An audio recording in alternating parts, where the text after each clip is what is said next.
Austin Upshaw. Get your headphones on there, and we'll get Austin hooked up and start talking to him. Welcome, my friend. How we doing? If I was any better, I'd be you.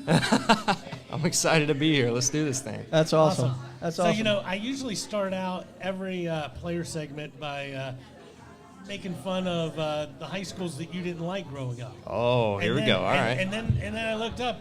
You're the high school nobody likes. so my question is, what's it like having a big B on your head and knowing that no matter what sport, people figure you're representing and you're the top of the ladder? Well, obviously took a lot of pride while I was there in being a Buford Wolf and still do. It's a little different now than when I was there, actually. You wouldn't believe it, but I graduated with like 120 kids, and it was a really small school, really family oriented, and it was just really small, and it grew in a quick amount of time, and to be where they are now, it's looking back for me, I graduated in 2014, and just to see the change in 8 years, I mean, it's unbelievable. And the facility upgrades, and I'm definitely proud to be a Buford Wolf, but I definitely understand where the hay comes in. I definitely get it. It's so amazing because I was looking stuff up, and the school's much older than I thought. I somehow got it confused with Grayson. I knew Grayson's only 20 years old, and this school's 70 years old, and so they've been around for forever. And really, just the last 20 years, they're gangbusters in every sport. And when I was looking up all of your finishes, both baseball and football, you're a 3A, you're a 4A, you're a 5A. I mean, you played every level, so you've never really had a team that you could be rivals with because you're always changing levels. Right. So who's the team that you want to dislike most being a Buford Wolf? Mill Creek? Mill Creek, North Gwinnett, just because, Sure. They're about 10 minutes away. They go to Mill Creek. Carrick Martin's in the audience. His grandkids go to Mill Creek, and now we have another rivalry for Mill There we Creek. go. Uh-oh. But Cartersville was one personally for me that Cartersville. We built up a little rivalry there. Baseball. In baseball. So my senior year, actually, we ended up losing to them in the Final Four. And obviously heartbreaking your senior year, and you lose in the Final Four so close. It's funny, though, because the high school baseball coach at Buford, now Stuart Chester, actually coached at Cartersville against us for several years. So it's pretty cool to see that come full circle. But yeah, Cartersville, they're the ones who kind of grinded my gears a little bit, and they get me going. Is that because they beat y'all more? Definitely, 100%. It's because they beat us, and they were a little chippy. Did you get the last win, though? No, I didn't. Does that still sit with you? It sits with me. I was on deck. Were you really? Yeah. Oh, that's got to stink. Somebody could have just taken a walk, gotten hit by a pitch. No. Anything to bring up. And I wanted it. I wanted it badly. But it's funny. The last out I saw of my high school baseball career was actually by Joey Bart, who's a catcher in the Giants organization now. He's been up and down with the big leagues. Absolutely. So I'm a fantasy football or baseball geek. So okay. Yep. I know him well. Yeah. So he was the last out, but I'll forgive him. He's had a pretty good career. He's done okay since then. Are baseball players considered second-class citizens at Buford? Yes, 100%. Everybody is also Compared to football? Football. Yes, and it's always been like that. It's kind of the way it is in the South typically. The football team kind of takes over, but they won, and they deserve that respect. They're number 2 in the nation right now. Oh man, it's unbelievable. After beating Carrick's grandkids Mill Creek last week. So. Wow, Carrick, did you know Mill Creek lost last week? Okay, let's check it. No, there were a bunch of schools who didn't, sports who didn't get, I guess, the respect they probably deserved amongst the school because of the football program. And again, no fault, whatever. They're winners. They win and they deserve that respect. But softball, there was one point when I was there that they had won 8 straight state championships. Wow. And second-class citizens, like you said, that's them. Because all hail football. All hail football. Did you play any other sports growing up? I did not. I was baseball only. And now, the Buford baseball program has won multiple state titles, and if I wasn't quite sure on my math, but I believe they won when you were in 8th grade. 9th grade, yep. Okay, so you were there. I was fortunate enough to technically be a part of the team. I ran some bases for some of the pitchers and watched the games from the left bench, but something cool to be a part of. Absolutely. And then they won again the year after you left. Yeah, I think maybe it had something to do with me. We didn't win when I was there, but before and after I was there, they won. Based on a lot of numbers that I looked up, I don't think it was because of you. I would agree with that. Yeah. So why baseball? What was the allure to baseball? I think my parents, both my parents, spent a great deal of time when I was younger, taking me out of the backyard. And you start out with T-ball? T-ball, yep. Yeah. Worked my way up. I ventured into other sports, soccer, basketball. I really liked basketball, and my mom did too. And I don't know, maybe I wish I would have stuck with basketball a little longer. When I was like an 8-year-old, 9-year-old, when we made that transition from 8 foot to 10 foot, I guess I just got scared and I quit. Jam anymore? No, I couldn't jam, man. I was 8. When I was 8, I was going in one hand windmill, and then 10 foot, man. It was done. It was done. But no, baseball was always something. Like I said, my family really enjoyed, and my dad really enjoyed. So that love of baseball from them, they passed it on to me, and I don't know. I love the idea of a sport that can be so humbling. I just love that idea that you can fail as a hitter. No you can clock. fail. Yeah. No clock. Exactly. Until next year. Fail 100 times. Until next year. Right. Yeah. Until next year. But that's just what drove me to it, and it kept me humble, and it really merged me into the person that I am today. Well, and just to make fun of somebody like you today, whenever you have a conversation with somebody who actually was drafted to play professional sports and played professional sports, and he said, I really wish I'd have played a little more basketball. It's kind of a funny thing. I think you did okay. I think you did okay. Yeah. That's really cool. So when did you know you were good? I would say in high school when I was a sophomore.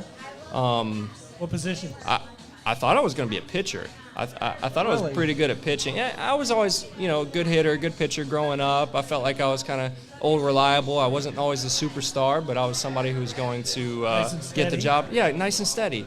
And I remember my freshman year, had a good freshman year with the freshman team, or the JV team, sorry, and ended up getting hurt in the summer. Long story short, 7-month recovery, did a lot of rehab, and then I came out my sophomore year to try out for the team and made varsity and was actually pretty good as a pitcher. And hitting kind of took a back seat. And then over time, sophomore year was really good. I hit pretty well, pitched extremely well, but that injury kept nagging me a little bit, so I had to focus on hitting from there. And that's kind of when the hitting took off, and I realized, okay. And I always had the belief of, hey, I want to play baseball at a high level, and I always believed I could do it, like I said. And there was never going to be any doubt that I wasn't going to outwork somebody or outwork everybody and make it happen. That's what it takes. So dedication to what you're doing. Yeah, so I would say junior year. And it happens to everybody who's a pitcher/hitter. It happened to Babe Ruth, and the odds are it'll happen to O'Hanty too. Mm-hmm. It's tough to do both. It is. It is physically demanding. The fact that he's doing it at that level is unheard of. It's pretty incredible. Unbelievable. Yeah. Georgia Perimeter College. Yes. That's where we went first, correct? Yes. So why'd we go there? Well, I actually ended up committing to Young Harris College my junior year. Mm-hmm.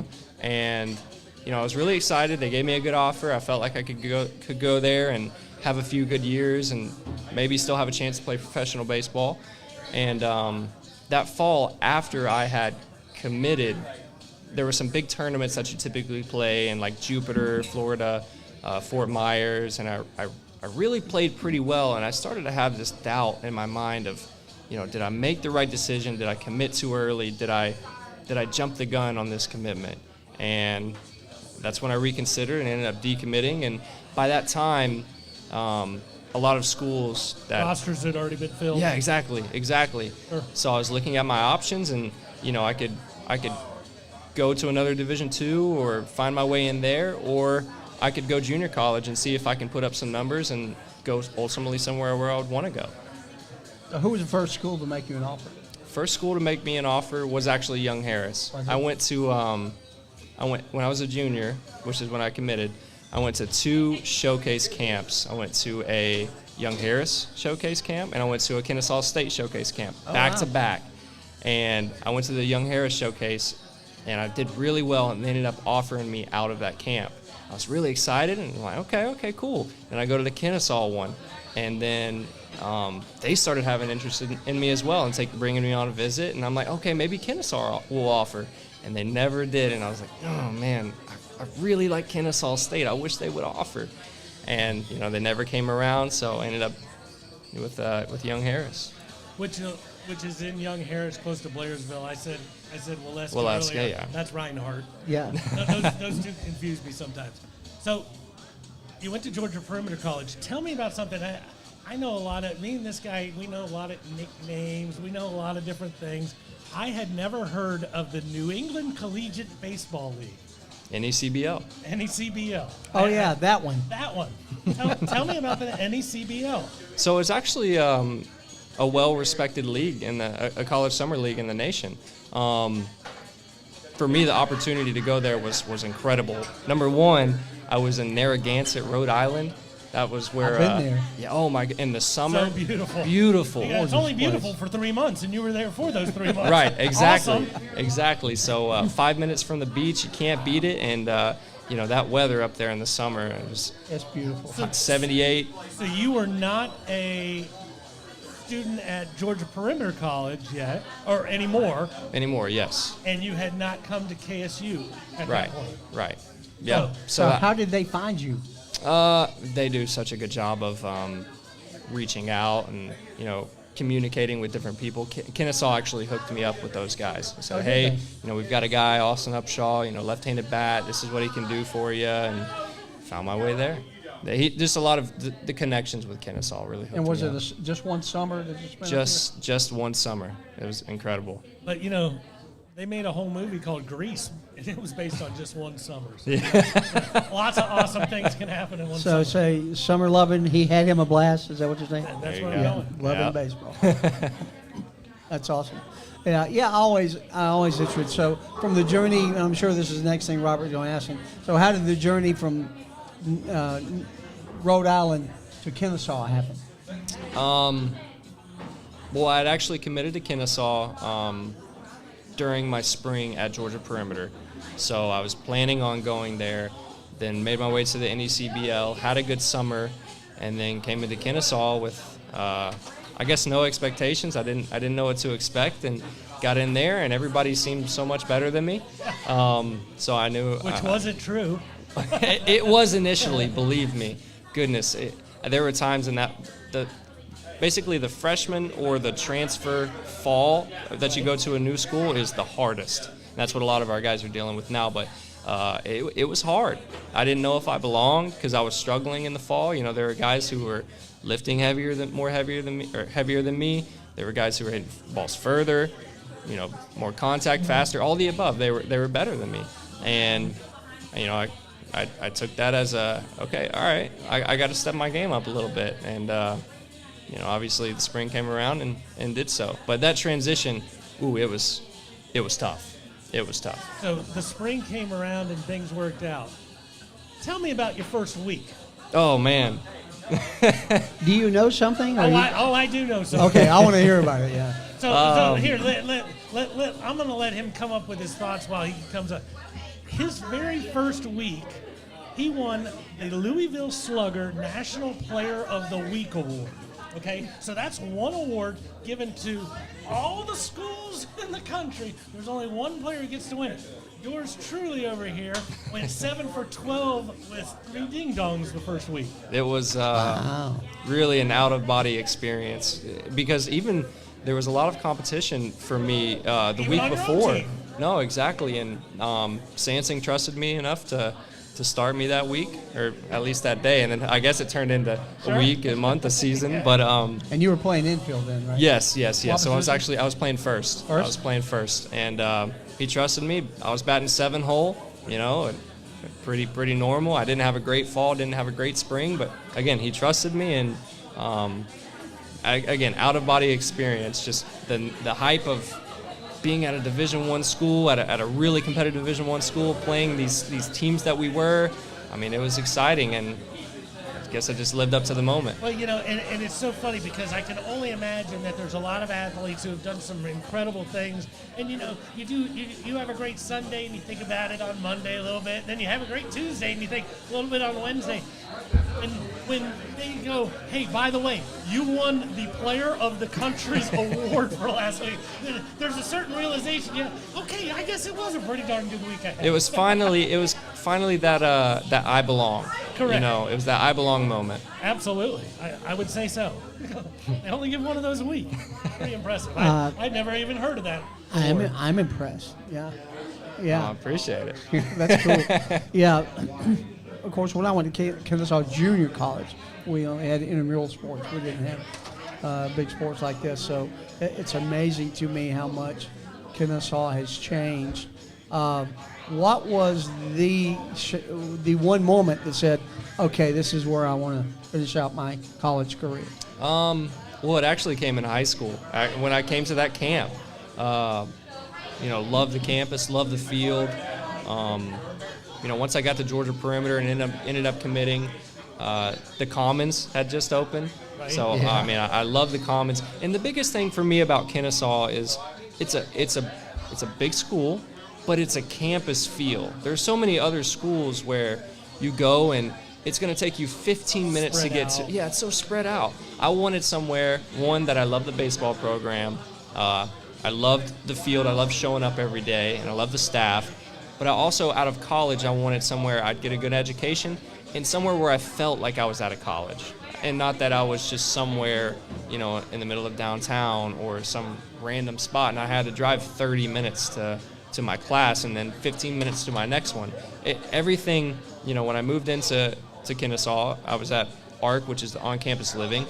I mean, it'd take me 10 minutes to walk to the end of campus, and I love that. I didn't have to go anywhere. Didn't have to have a car. No. So didn't have to worry about a Narragansett winter either. Oh my goodness. Whew. Yeah. So where is the field that Georgia Perimeter plays at? In Noonan. In Noonan. So actually, wow. Yeah. So Georgia Perimeter has a lot of different locations, and so in 2015 when I was there, we found out 3 weeks in that Georgia State had bought out Georgia Perimeter. And so that there would not be any more Georgia Perimeter athletics. So everybody had to find a place to go just like that. And it was wild. It was devastating. But a feeding frenzy for all the other schools. Oh, Ooh, absolutely. I'll take that one. I want that one. Oh my goodness. I believe we had 6 or 7 guys come to Kennesaw State from Georgia Perimeter. Wow. Really? Yeah. To Kennesaw, yeah. So that was kind of exciting for me. I knew some people And had you not committed, you had already kind of said this, but just for my own brain, had you not committed to Young Harris, by the time you decommitted to them, Kennesaw didn't have any opportunities for you at that exact point because they had already filled their roster. Correct, and that's why I was kind of holding on. And I remember it's funny. Derek Simmons was the recruiting coordinator at the time, and he was kind of hanging on to me as well. We were keeping in communication, and we were hoping Cal Simmons would end up getting drafted, which he did, but I was already committed to Georgia Perimeter, and it just didn't work out. And I'm glad it didn't work out. Correct. Everything worked out in its own way. In the end, yes. Wow. So, Robert, as we ponder our next questions for Austin, can you give us a commercial for? We got to slide these in, Austin. Sweet. What's Larry want me to read? Which one we're doing, Larry? Modern Image? Modern Image? Modern Image it is. Modern Image is a locally owned document and photograph scanning company that helps clients secure and use paper files and photos. Whether it's important business files or sentimental family photos and videos, Modern Image is dedicated to helping clients solve problems around paper. Go Owls. Go Dogs. Go Owls. We have to say that. It's in our ad. The sponsor said The we sponsors. have to say go We have to say go Dogs at We the end. just throw go Owls out anyway. Okay, I'd well, much I rather made say sure the that. Owls Yeah, was in there too. Absolutely. Absolutely. So, question for you on coaches. Give me some similarities, or one similarity, if you will, between your high school coach, Coach Wolf from Buford, and Coach Sansing. Wait. Coach Wolf was his name? Coach And they were the Wolves? Yes, Coach Wolf was in Buford. Was he big and bad? He was big and The bad. big bad wolf. That's pretty cool. That's right. That's right. And he led a pack of wolves. Absolutely. He did. There's some differences obviously, but Sure. a lot of similarities as well.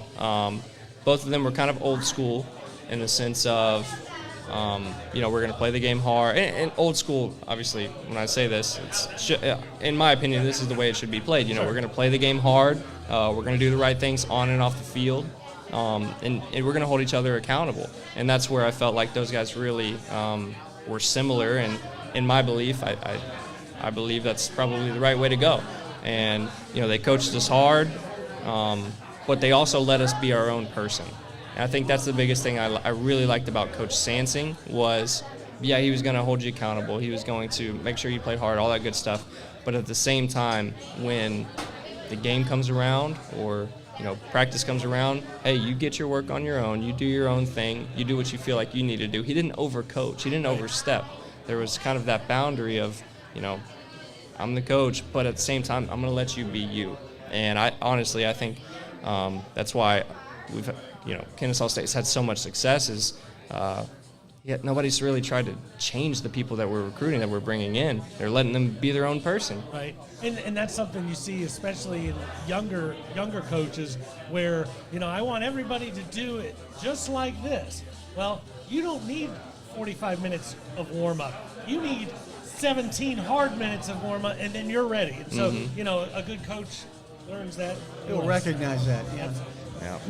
Yeah. That's cool. Both of those guys were great coaches. Yeah. Great coaches. Super successful. Yes. So, other than baseball, what was your fondest memory of KSU as a student? What's something else you did that was really cool that didn't have anything to do with baseball? I think after I got released from the Cubs organization, coming back and finishing my degree, I thought that was cool. I ended up with a sports management degree, and just that accomplishment of earning a degree from a school like that really meant a lot to me. It meant a lot to my family. Sure. Meant a lot to my fiance, who was just a girlfriend at the time. It just, We're going to meet her in a few minutes. Yes. I can't wait for her to show up. But yeah, definitely graduating, and I loved the path that I had to go to get there. And for me, I could have moved on and not came back to school or not did this and just left that out in the air. But I wanted to come back and finish that degree. It meant a lot to me. So, from Buford to Noonan to Narragansett to Kennesaw to the Chicago Cubs organization, and your favorite memory is coming back and getting your degree. Yeah. That's pretty cool. If you're trying to figure out what you want your kid to say or do when they get older, Look at this guy. follow this tape. Yeah. So, being in the Cubs organization, and we were picked 405th, I think I saw. Mm-hmm. Being the 405th best baseball player in a country of how many billion do we have here? A lot. A jillion. That's an impressive number. What was your favorite moment of being a Cub? Where did you get to play? Well, I got to play in Arizona. That's where they typically send all their spring guys. training. Yep, spring training. I first went to the Arizona League, which is it's basically in the middle of everybody's season up in the organizations, and like I said, kind of where they send a lot of people to start with. So got to play out of Mesa at their spring training facility. That was really cool. I've never been to Arizona before. Arizona is one of Dry my favorite and hot. states. Oh, it is. It definitely is, but it's such a cool place. And then I got sent to South Bend, Indiana for the South Bend Cubs. And that was interesting. It's Notre Dame's campus, basically, so got to experience that. But Myrtle Beach, the Pelicans, was definitely the coolest place that I played. I actually grew up going to Myrtle Beach a lot with my family and going to the Pelicans games. Oh, so did you really?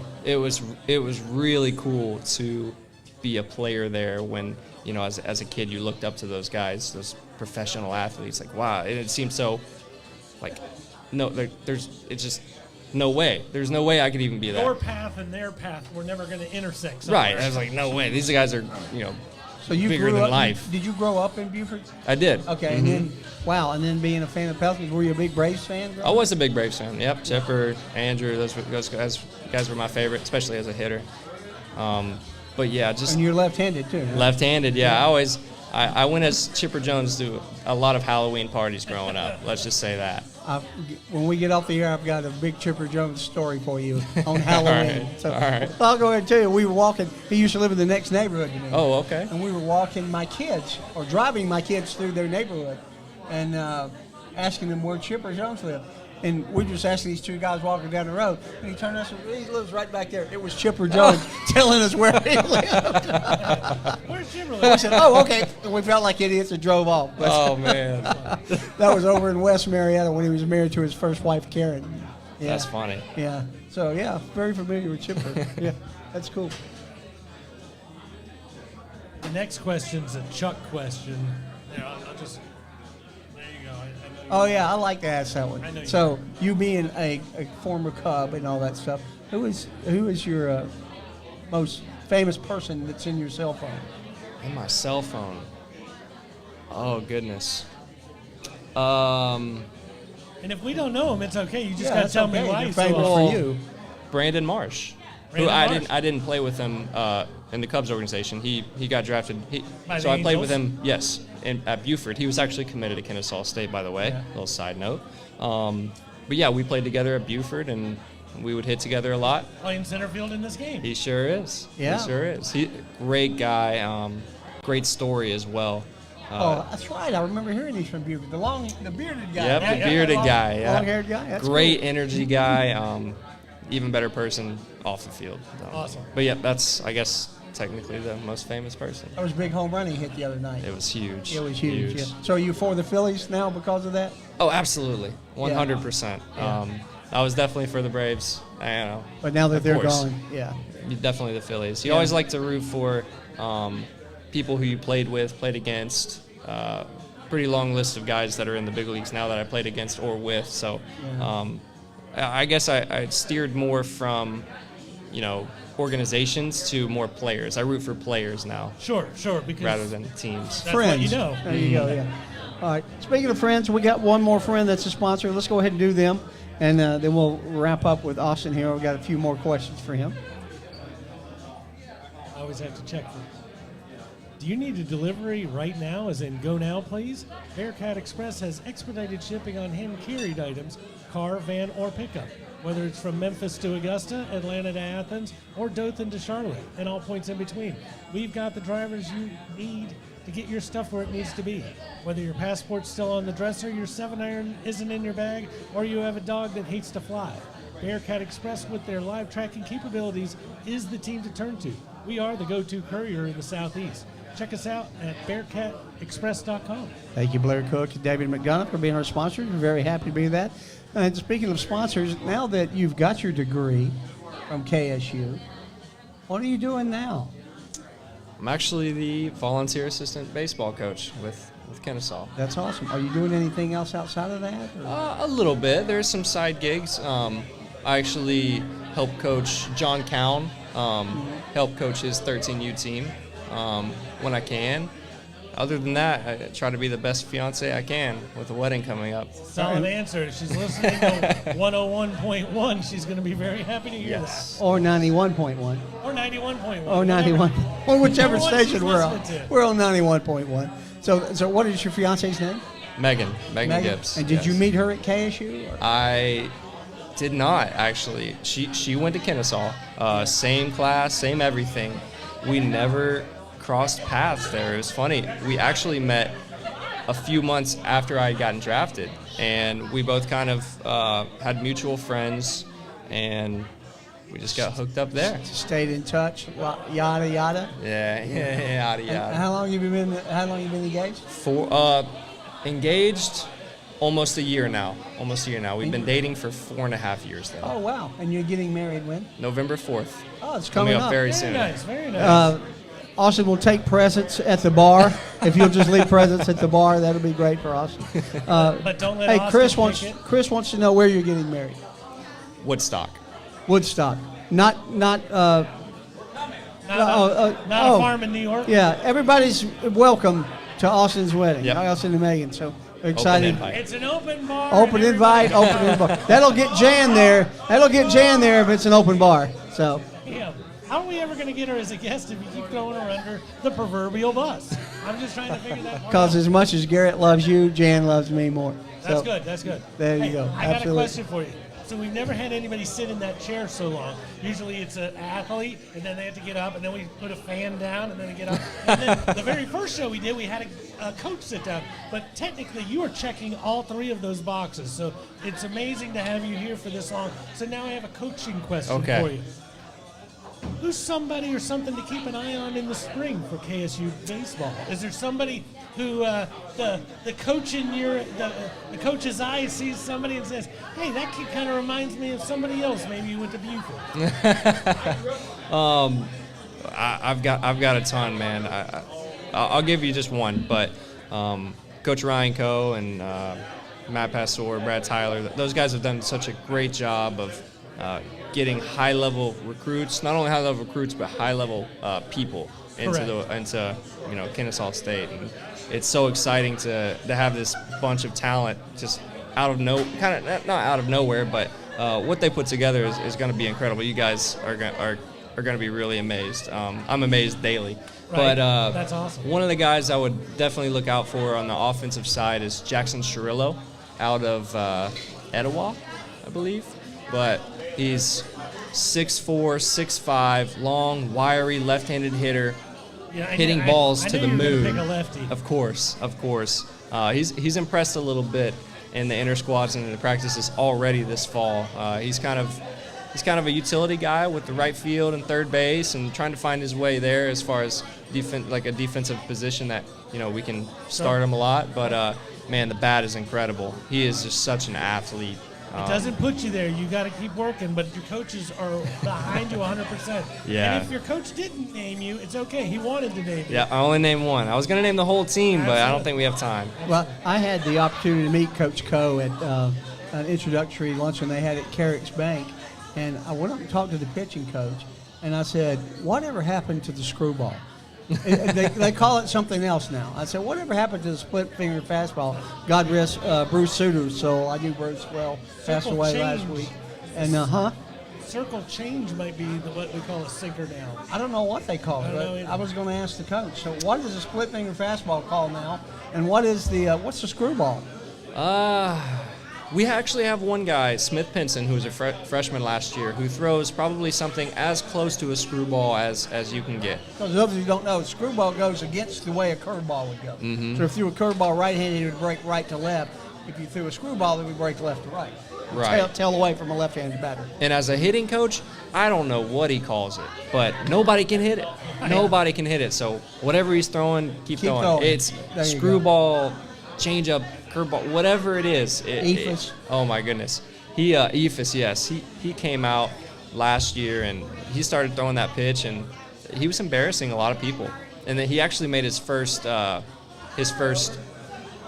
bullpen in an inter squad this past Tuesday or last Saturday, sorry, and he made some of our hitters look a little goofy too. So Look a little silly. I'm excited to continue that screwball trend, whatever it is. So, and stats have changed so much over the years. I mean, they used to be, he's got hitting 340, he's got 120 RBIs, and that was it. Now you got OPS, you got on-base percentage. WAR is my favorite. It's like, wow, that's a complicated stat. Yeah, but I want to know all about TrackMan. What Yeah. is TrackMan all about? Yeah, so TrackMan basically gives you all the numbers from the pitch, each pitch, and all the numbers from each batted ball. Okay, so you kind of have two aspects of TrackMan where it's obviously the same machine, but if you're looking at the pitching side, it can give you obviously the simple stuff like velocity, how much the ball broke, how much spin was on it, whether many or not. revolutions Yeah, per- exactly. yeah. Yep, RPMs. Yep. So spin rate, tilt, just basically TrackMan. What it does is it puts numbers to everything you can imagine. And offensively, it kind of does the same thing: exit velocity, launch angle, distance. Obviously, there's a lot of other things you can get into there, but just puts numbers, and it makes it a little more. I guess if you're an analytical person, it makes it a little more feasible to understand what exactly happened each pitch, If each you're not swing. analytical, you don't want anything to do with it. No, the only thing you want to see is distance Yeah. in miles per hour. I get it. But these are things that you study. Yes. I mean, this is what your responsibility is.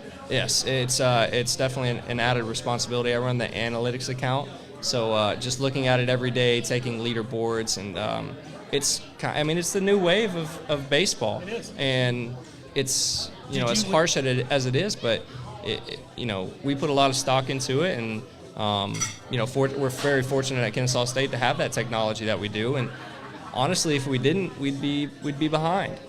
Were you witnessing a lot of cybermetrics when you were with the Cubs organization? Yes.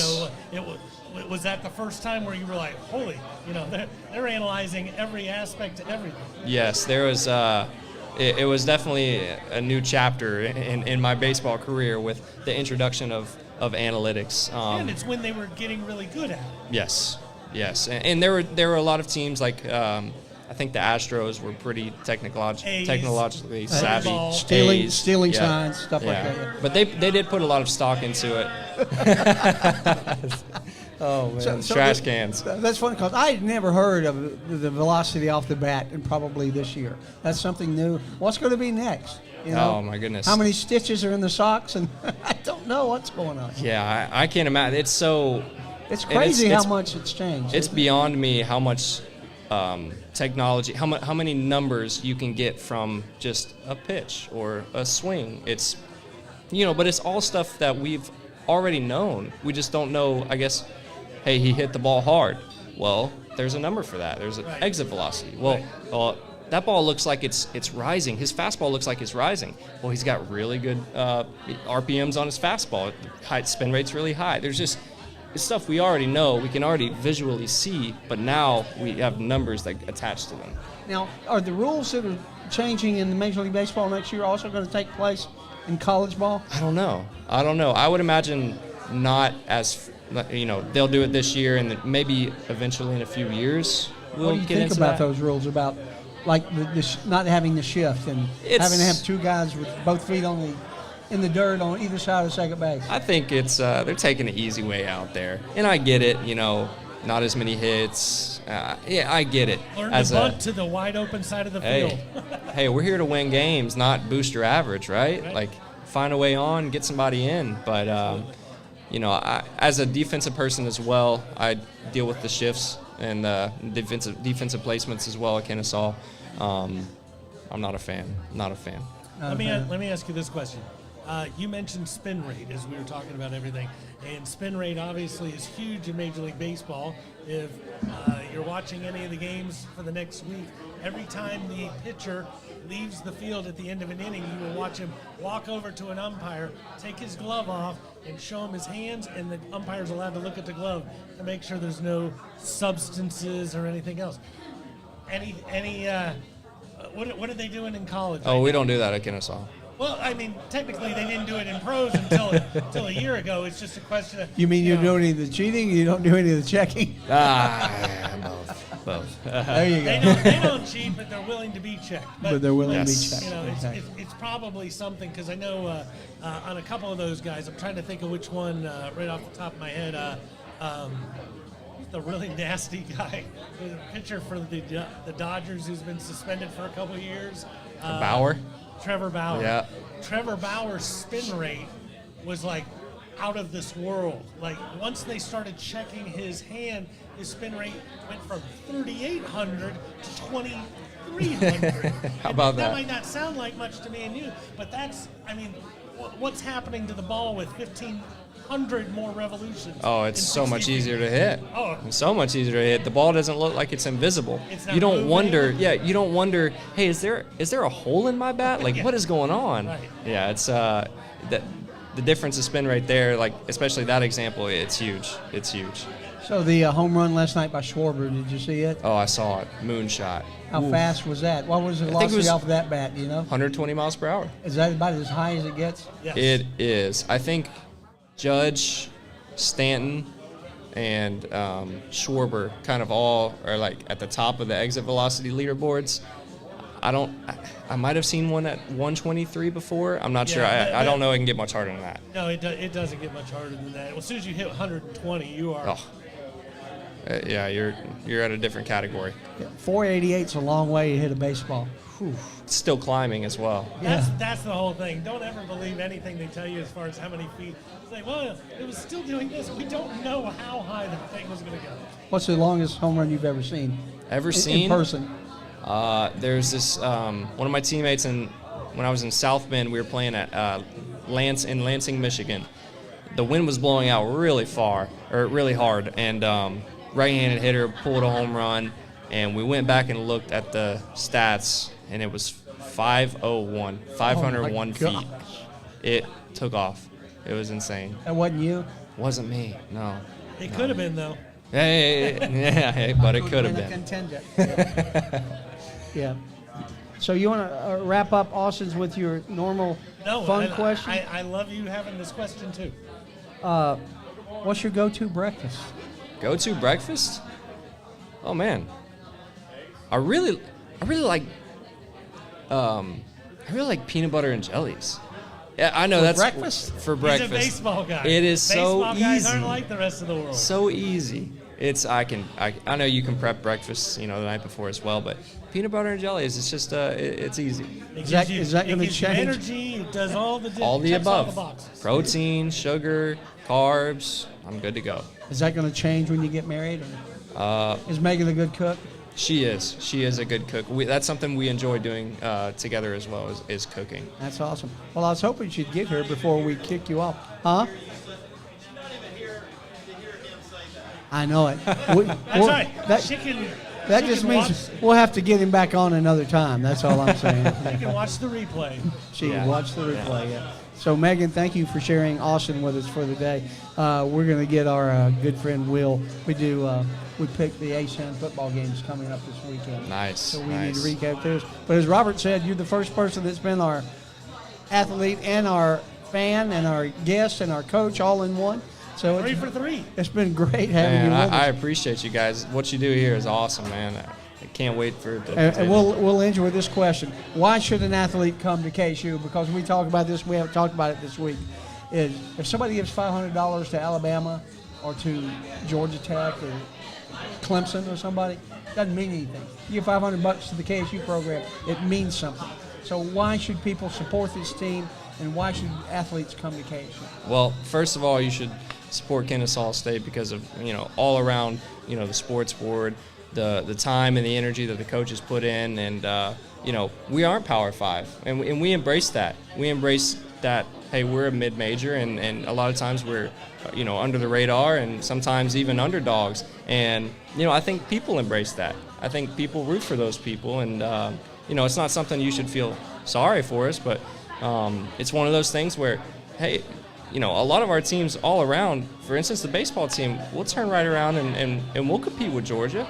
We'll go beat Georgia. We'll go beat Georgia Tech, and it's something where we're going to compete across the whole board of Kennesaw State sports. And as far as why you should come here as an athlete, I'll first speak from the baseball side of things. I mean, every year we're getting people to professional baseball. The connections that our coaching staff has with, obviously they came from pro ball. A lot of them they were scouts. Worked for the Rangers for 8 years. Yeah. Right? Oh yeah. I mean, you come here, you play right away because you don't get stuck behind a lot of other extremely talented people who go to Power 5. You come here, you have an opportunity to play right away. You have an opportunity to play for 3 years straight. Kennesaw is really close to an airport. Scouts come here all the time. And just the levels of success that we've had and been able to put people into professional baseball, I think that speaks for itself. But as far as, Kennesaw State athletics, the facilities, the campus, the way the school treats you, as far as, what they give you as far as, the opportunity to live on campus, I mean, the Arc is unbelievable. I mean, 4-bed, 4-bathroom. That's state of the art, apartment living.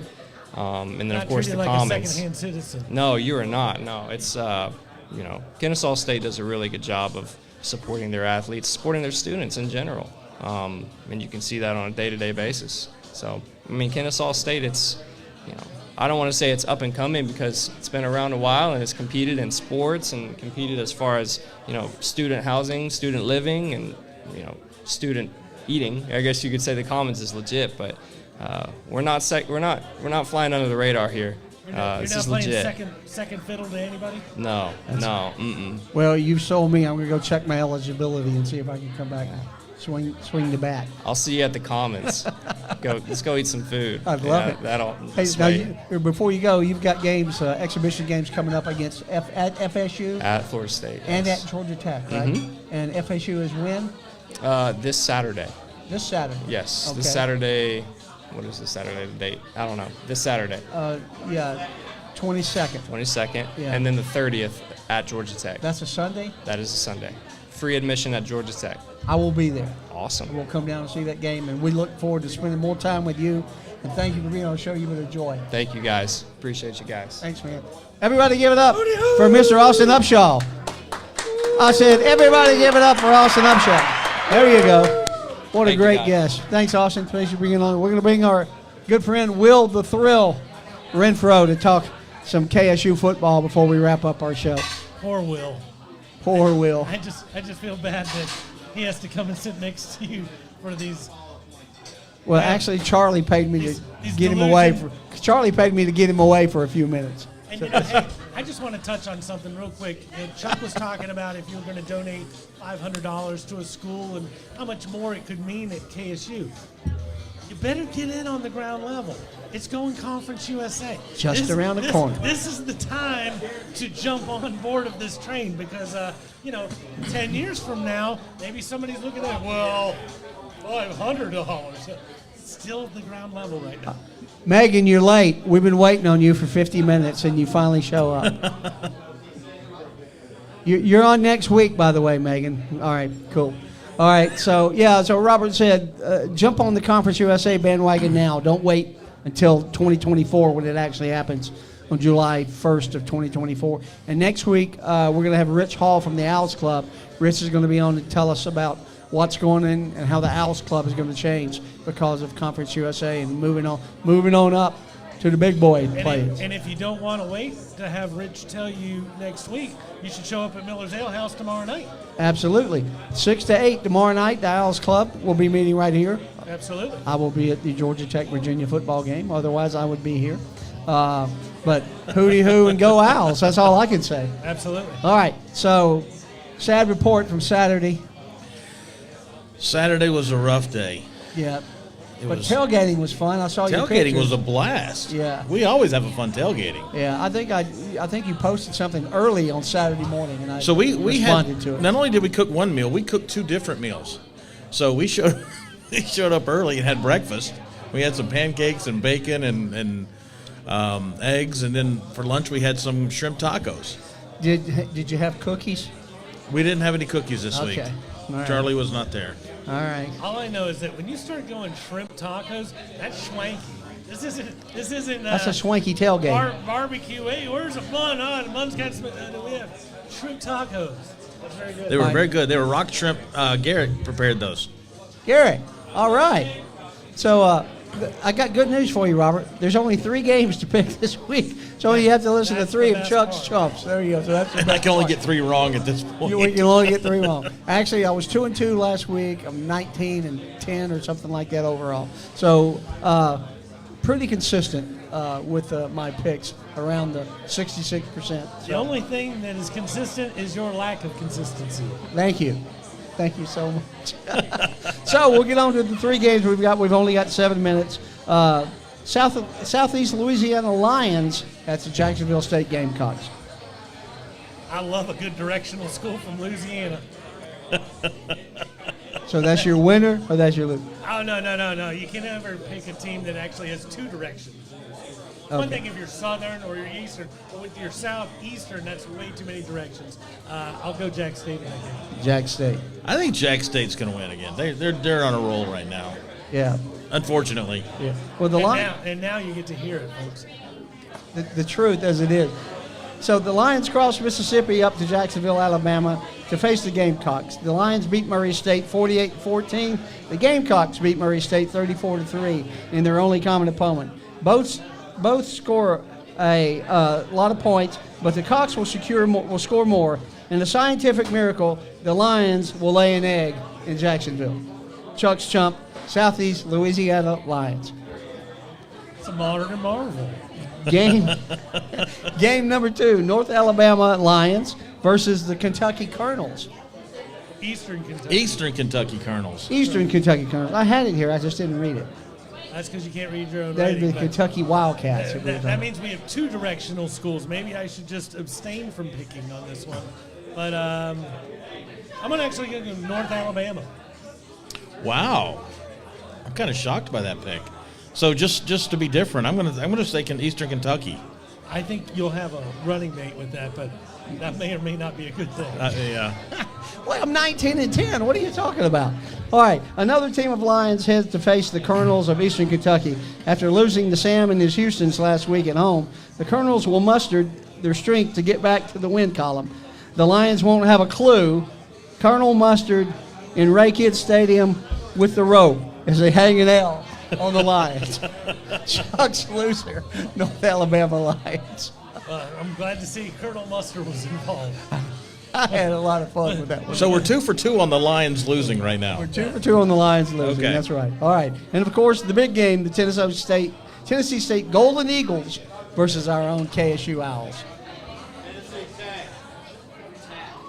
I think he wants you to pick I them did say as- Tennessee Tech. I wrote it down state, but it is Yeah, Tennessee Tech. Yeah. From Cookeville, Tennessee.